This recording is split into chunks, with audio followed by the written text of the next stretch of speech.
Today, we are joined by Noelle Agape, media executive, award winning screenwriter, humanitarian, and founder of Illuminate Media Productions. Noelle is the author of the newly released visionary novel, The Road to Agape Love, a work that explores love not just as an emotion, but as a guiding principle for leadership, creativity, and impact. In today's conversation, we are going to explore her career journey, the discipline and structure behind her creative work, and how obedience to purpose has shaped both her business and ventures in her storytelling. This is a conversation for leaders, entrepreneurs, and creatives who want to build something meaningful without losing structure, integrity, or heart. So, without further ado, Noelle, how are you? I am so well. Thank you for having me. I'm so excited to be reconnected here. I know we go back and forth a lot. So obviously, when I knew I wanted to introduce a few authors and help spread some light on the work that they're doing, you and I reconnected because I'm so proud of you. I watch you and I've watched your journey. So I would love the opportunity to share your story with our viewers and our listeners. So I do have a handful of questions that I normally don't do questions, but today I wanted to make sure that we covered enough impact so that people really get an understanding about how special you are and the value in the work that you do for others. So with that, I'm going to start. Let's start from the very beginning. Give us a little bit about your journey from studying psychology, neuroscience, and quantum physics to founding Illuminate Media Productions, and then eventually writing your book, The Road to Agape Love. What was the thread that really tied all of that together? Because you have this amazing story. Thank you so much for that. Yeah, it's pretty crazy how the universe just ties everything together.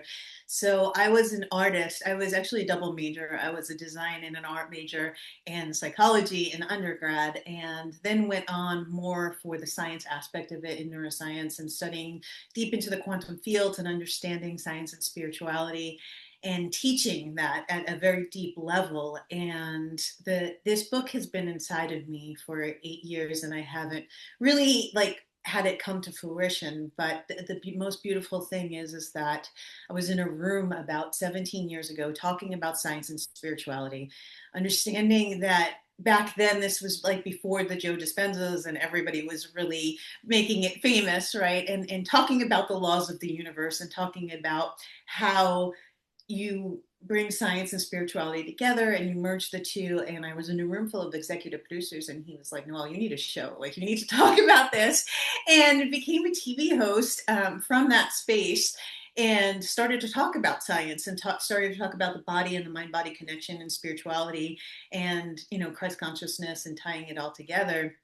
And 11 shows later, I became a TV network president, and then literally an executive producer, and then owned my own media company, and really, really went on the journey deep into the creative. And something wonderful actually happened that I was going on a trip to Africa, and we were planning our show, and there was a lot that happened with Africa and a lot of like soul lessons, I would say, Yeah. with Africa. And I got 104 fever right before I left, 2 days before I left.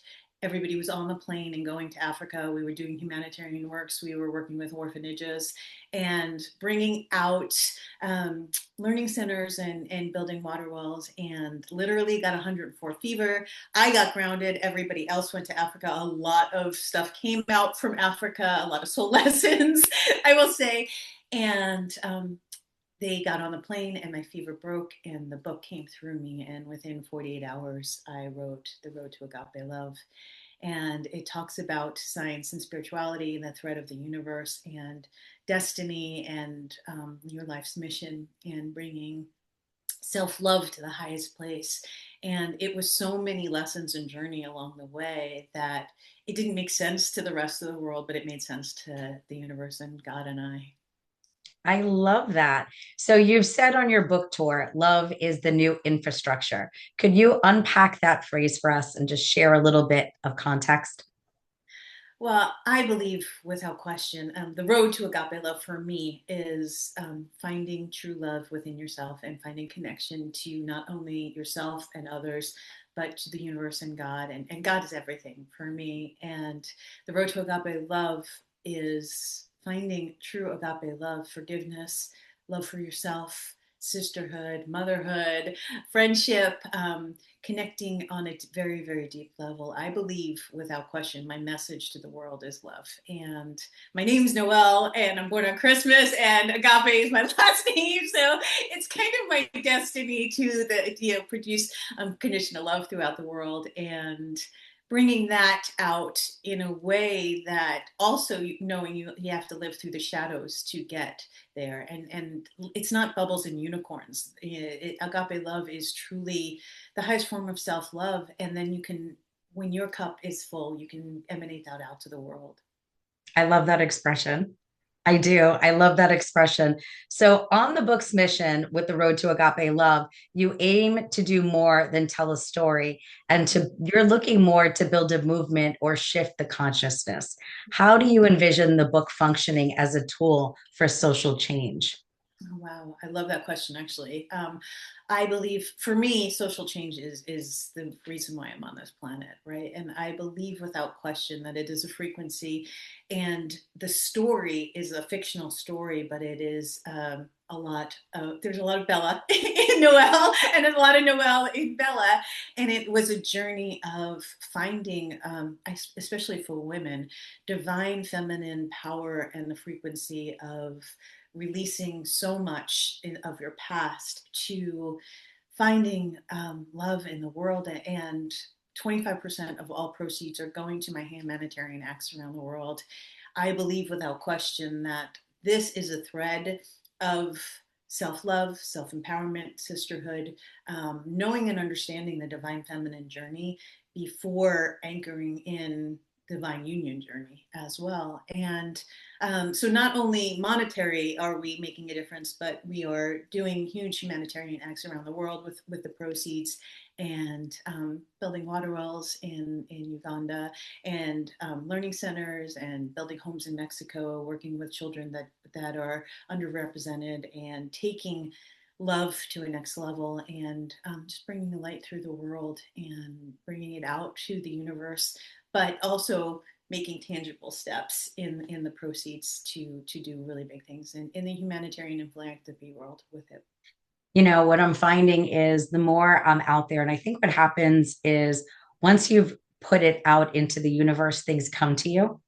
And in the last several months, I have met and interviewed so many people that are doing such powerful things. They're big, right? They're big things. They're not little things. They're big, and they're leading with impact. So it's of no surprise that this is the story that you're choosing to tell, because I know your journey from other conversations we've had.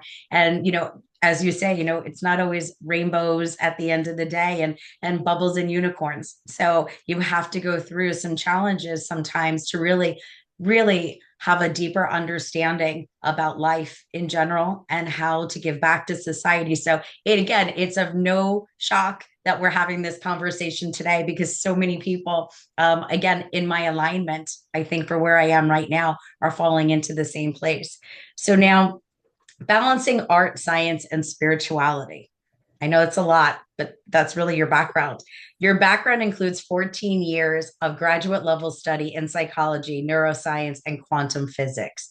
How have those disciplines influenced your approach to storytelling in terms of the character of psychology and the narrative that you're looking to tell? I think that that's a really great question, actually. Thank you for asking that. I think that the book, The Road to Agape Love, it integrates lessons and life teachings as opposed to, and psychology, quantum science, neuroscience, on how to overcome everything. And Bella and you go on the Jordan of, Bella and Jordan, you go on this journey with them, and you understand that it's not, this book is real life in fictional terms. And so there's a lot of psychology, there's a lot of neuroscience, there's a lot of lessons in here. There's a lot of understanding the threads of the universe and the quantum physics. I would say probably the deepest of all of it is the science and spirituality of the quantum physics, and understanding how to manifest the life of your dreams and become, for a woman especially, becoming the woman of empowerment through the life lessons, but also through this beautiful journey of, and I'm an executive producer, and so storytelling for me is my soul. And so I feel like I merged my brain and my soul and my heart all in one, because my brain is the neuroscience and the quantum physics, which is what I teach. And then the storytelling is taking people on a beautiful journey of layman's terms of how to actually integrate science and spirituality into your life to elevate. And then you fall in love with the characters. And this is a trilogy. I don't know if you know that, but this is. I do not. That's actually one of my questions is going to be, Oh, so okay. what do we Okay. expect to see next? Yeah. We could wait. We could definitely wait on that. But Okay. I did not know that. So do you think that kind of scientific training offers any advantages to any of the authors today? I mean, I feel like you come from a very unique space. I do. I do. And it's very much, people have been, this is the science world and this is the art world. And I believe with my soul that you can have both, right? And I was I was told to be a scientist because art is not, there wasn't a living in art, right? So I made a very good living as a scientist and built a multi-million dollar business as a scientist. And then I realized that I was stifled in a space of the creativity. And so I believe that it's not one or the other. I believe in and, not or. And it's very, very different to have both. But I would say, if you ignite your soul and your brain at the same time, then that's where the merge comes in, for I sure. love it. So on obedience, discipline, and structure. Oh, I love Going to this. hop there. Many creative people speak about inspiration, but rarely about obedience and discipline. As someone who leads media ventures and writes fiction, how do you define obedience in a creative workspace? I think that one of the most powerful things in this earth is creative energy, right? We create life through us. And so you're creating on a daily basis. I would say the wounded visionary has a vision but doesn't execute, and then the empowered or the enlightened visionary brings it to life. And so, if everyone has a voice, everyone has a message, everyone has a story, right? And the obedience of writing. I will tell you this is that I've been writing for 17 years for TV, right? I'm a screenwriter and have been writing forever. It is a very different journey than writing a novel. And that is, the obedience for me was in the editing process and an understanding the fictional process. But the obedience for me also was that I heard the calling and I brought it out to the world. And so obedience just doesn't come in the daily decisions that you make in your business. It also comes in listening to your internal voice and executing. And I believe that there's wonderful things in visionaries, in every visionary. But if you don't have obedience and you don't have discipline to get it out to the world in a structured way, it's going to be a passion project, not a business. And I think that Yeah. that's really the difference, is understanding how to monetize it. Also is obedience, right? And me coming on here is Yeah. wonderful and I love connecting with you, and it's also understanding the structure behind writing. You have to have a platform that it gets seen and heard too, right? Absolutely. I'm going to ask you another question. If you thought about it, had you had brought this book to life maybe 5 years ago, do you think it would have the same impact as it would today? I think that everything is divine timing, and that's part of the thread of the book. Is the divine timing. I believe that 5 years ago, I was in a position to write the book. I don't believe that 5 years ago I was in a position to have the book be elevated globally like it is now. And so I think that where I'm at in my philanthropy work and my humanitarian work and my business and my soul and my self-love and all that I am is a different human than I was 5 years ago. And I believe in every step of your life is an evolution, but Bella wouldn't have been Bella 5 years ago. I think that Bella would have been not immature version, but not a seasoned version of Okay, Bella. I get that. I get that. So from pain to purpose. I've read that with the road to agape love, it transforms real life hardship into a story that becomes architecture rather just a memoir. Without asking for private details, could you speak to the way personal challenges have shaped your perspective on love, resilience, and purpose? I think that they have made me who I am. I think that going through the challenge, you have to be in the challenge and you have to feel everything. And a lot of people, and a lot of gurus especially, they teach that you have to master the ego and you have to conquer the ego. And I actually think that the opposite. I think that you have to be in the pain. I have to think that you have to take accountability for being in the situation that you're being. I also think that you have to learn how to navigate the dark to get to the light. And that's the thread of this book, is navigating the dark to get to the light. And beyond the dark is something, a lesson, a gift. And when you're in victim consciousness, you can't see that. Right. And so there's 4 levels of spirituality, and they're all in the book. And the first level is, this is happening to me, and that's the victim consciousness. And the second, and that's where they don't know that they can help, the dark is helping them, they just feel a victim. The second is, this is happening because of me, because it's the achievement and I'm working hard and I'm making it happen, right? And again, this is all in the book. And that is when it's the ego, right? I am doing this, and it's making it happen, but the darkness is there. I'm going to overcome the darkness. Like, it's the warrior that's going to fight to overcome, right? And then the next level is, this is happening through me. And this is when you allow, to be a channel and your body to be a vessel. And it's incredible, yet it is not fully developed. And I think this answers the previous question of the last 5 years. This is happening with me, meaning God and me and God working through the darkness into the light. And 5 years ago, I couldn't say that, right? And 5 years ago, I still had more darkness that I had to overcome.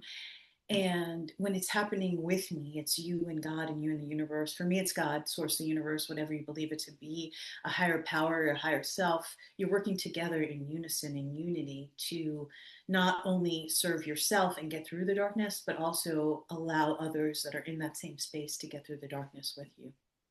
I love that. All right, we're going to switch it up. Business mindset and humanitarian impact. You run a media company, host a global reach show, and now are positioned as an author whose work funds humanitarian efforts. How do you balance profit, purpose, and impact from multiple roles? Well, I love that. I think that everything for me is balancing those, right? Profit, purpose, and impact. For me, my purpose is impact, and the profit is, again, it's this is my business. It's not a passion project, and that's wonderful, to do passion projects. But I've got big stuff to do in the world, and so do you. And quite honestly, if you're not looking at your whatever it may be, whether it's your product, your business, and I'm going to post about this today, whether it's your product, your business, your brand, your message, if you're not looking at as profit in some way, why what are you doing it? And if you're not using media as a tool and a platform, it doesn't have to just be media, but any platform that you have that can make impact in the world. This is it for me. My media company is it for me. How can you look beyond you and your business, because your business is going to be successful if you're in service and helping others, right? And so how can you look beyond you and say, okay, now that I've made a profit, what am I going to do with that profit? What's the change that I can make in this world through the profit? And understanding that sustainability is visibility, getting your voice out there. I would say the biggest wound is not abandonment or all of the fear, anger, hurt that everybody talks about. It's being visible, and to have profit and to have global impact, you have to be visible, and that's probably the biggest thing in all of it. I love that. How about audience and inclusivity? Your book draws on spiritual and perhaps metaphysical themes when writing for a wide, potentially diverse audience, different faiths and different backgrounds. How do you make those spiritual shifts and ideas accessible and relatable to everybody? That's such a beautiful question. I think that everyone has an internal guidance of who their higher power is, and so inclusivity is about understanding that it's not you, it's something bigger than you, and that unity consciousness is truly understanding that every human has a belief system, and it might not be the same as yours, and that's okay. And honoring and valuing and saying, okay, this is the space, whether you're Christian or Buddhist or Judas, Jewish, there's something inside of you that is pushing you towards a bigger space. Even if people don't feel the connection to anything else, the science piece, right? And so there, for me, spirituality is a very internal game. It's not external, and how you are inclusive is just knowing who you are in what you're saying, but not preaching your beliefs on someone else, just allowing someone the space to be whoever they are, and honoring that, whether it's super spiritual or scientific or agnostic, that's who they are. And Mel Robbins says, "Let them," and I let love her. whoever, right, in her book. And so let them be whoever they are, but honor them in their space for being that, right? I love that. All right. So, leadership and influence. As a CEO of a media company and a public figure, you're asked to lead. How do you integrate your philosophy of love, consciousness, and empowerment into your leadership style and your company culture?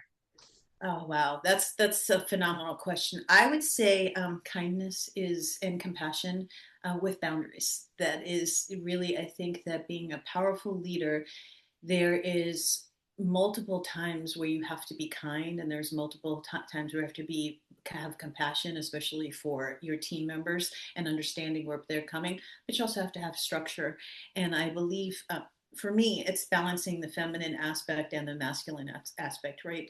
A business can't run without structure and procedure and systems, and it has to have the soul and creativity and heart and kindness and compassion and understanding that you're working with other humans and having conversations. I believe everything is one conscious conversation away from being resolved. And if you're dealing with your team in that space or you're dealing with your clients in that space, have a conscious conversation of what needs to be taken place. And I believe also that the structure, right, the procedures and the structure of a business and the foundation of a business, they're coming in and having the knowledge of what you're giving out to the world. And I would say in the hiring process as a leader, and even with clients, them having an understanding of what they're getting into before they know. Because I think that people get anxious when they don't have structure, sustainability, or even knowledge of where they're going, right? And so as a leader,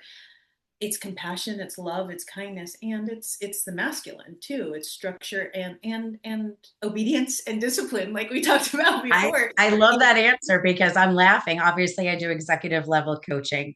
And oftentimes the problem is sometimes the business owner and they want to, pass responsibility and say, but I've done, mm-mm-mm-mm.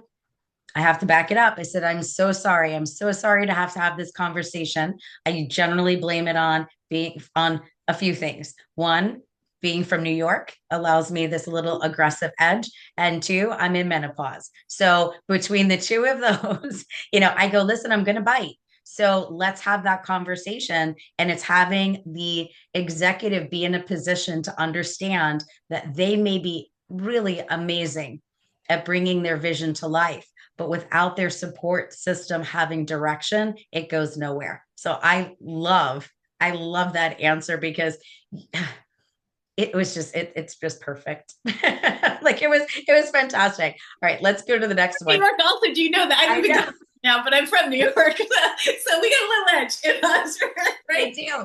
I say that. I go from New York. I have an edge. I have no filter. Hence, my show, Unfiltered.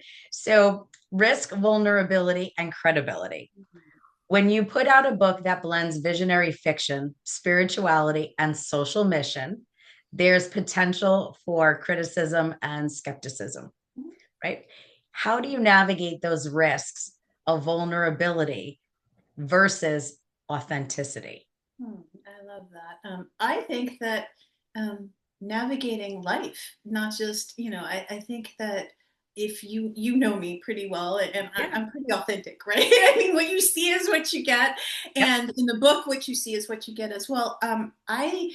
I would see this with the vulnerability piece as well and the boundary piece. There's something, we're public figures and we have to have boundaries. So I would say authenticity is the highest frequency on the planet. Always be you, let yourself be you, let people see you as you. Also, being vulnerable, I think, is an important part of connection. I think that vulnerability allows people to see that you're real, and boundaries in our space. We need boundaries, right? So I have a very big thing with, I have fans, tribe, and inner circle, and my fans are, or our fans are, the beauty of that, they make my brand, right? I couldn't do this without my fans, and so I'm so grateful for them. And my tribe is my people that I work with and my clients, my inner, and like they are, what brings this book to life. My publisher, the LA Tribune, right? And the people that I spend a lot of time with in the beautiful essence of loving and moving. Sometimes your fans become your tribe. But I will say this is that your inner circle, especially as a public figure, is your sacred space. And everything doesn't need to be public. And just because you are a public figure doesn't mean you're not vulnerable or authentic if you keep things private. And that allows the boundaries for you to have a world that is your sacred world, that is between you and your family, your best friends, and your home. And public is work, and private is my soul and my intimacy, and that's my vulnerability in that space. I love that because I think you would agree. If you think about anything that I post publicly, it never has to do with my family. And every now and again, I will post something or I'll post a photo and it just makes me laugh because I posted a photo one time of myself and my husband, and we're together for a very long time. We're together now, God, over 26 years. And I've had people reach out and say, the deception, you're married. So I Oh was my like, gosh, God forbid you're happy and married. I can't. I was like, oh my God. So every now and again, when you look at what I post, I try to keep it very intentional for branding. And I agree with you. There is something to be said for having your privacy. And that is one of the things for those that know me, I have two properties. I have my primary on Long Island in New York and another one upstate. And everybody says, you love going upstate so much. And I said, because nobody knows me there. It's a wonderful life because I don't have to be bogged down by feeling the need to interact with somebody or be on, right? If you look at it like that, I don't want to be on all the time. So it's my private space. So unless you've been invited, you don't know, right? But that's my private space up there. All I right. love that. So, and Uh-huh. also when everybody thought I was in going to Africa in the world because, and I got sick, I wrote the book, right? You can bring Yeah. things to life when the world is not watching, right? And so Well, and that's another question too. When you were writing the book, did people know the journey that you were on at that time, or did you wait to finish it before you shared the product? I waited, and we are I Mhm. own a mini company. You're in the media. Yeah. There's a specific launch, right? And again, it goes back to, there's a lot of Bella and Noelle, and no, a lot of Noelle and Bella, and a lot of it was sacred. And I had to make sure while writing the book, because it is fiction, that I also honored some of the things that actually happened that were true. And so there's a lot of vulnerability in the book, but there's also, and it's all authentic as well. But it had to be brought out in a way that was classy and dignified and not hurting others as well. And that was part of my vulnerability in that space. And I kept it I kept it secret until it was ready to be brought to I the love world. it. I love that. I'm in the middle of a project now and people are trying to pry information out of me. So when I'm ready, you'll know. And Don't, and if you and respect me, you won't ask me again. Amen. Amen. You know, I think that that's a boundary that a lot of entrepreneurs don't have and they don't Mhm. understand is that when it's ready to be brought to the world, it's supposed to be brought to the world in the right way. And if it's leaked, it's not proper, right? Your No, brand is who you are, and you get to bring your product out however you want to bring it out, and I that's your love it. choice. And this is why we shared today. So, once again, Noelle, I wanted to thank you so much for sharing your journey with us today. Not just the success and your creativity, but your structure, your discipline, and your intentionality behind all of it. The Road to Agape Love. Everybody, please go get your copy. It is the season of sharing. So, let's go ahead and share some love for my friend Noelle. Thank you so much for joining us today. This has been amazing.